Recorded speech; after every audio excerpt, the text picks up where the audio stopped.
নমস্কার স্যার। নমস্কার। আপনার নাম কি, কোথা থেকে আসছেন? আমার নাম কার্তিক দাস। আমি ডামডিম থেকে, মালবাজার থেকে আসছি, জলপাইগুড়ি জেলা।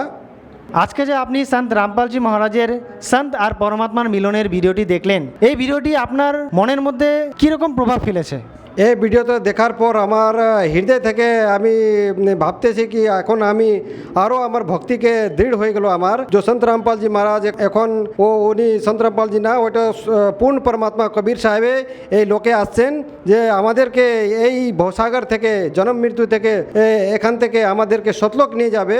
ওই জন্য আমি অনেক বিশ্বাস করতেছি। আচ্ছা, আপনি যে সন্ত রামপালজি মহারাজের যে ভিডিওটি দেখলেন, সন্ত আর পরমাত্মার মিলনের যে ভিডিওটি, এটি জগৎবাসীরা যদি দেখতে চায় কিভাবে দেখতে পারবে? এই ভিডিওতে যখন ওনারা দেখবে, তো এখন তো সবার কাছে এখন ইউটিউব আছে, মোবাইল আছে, ইন্টারনেট আছে।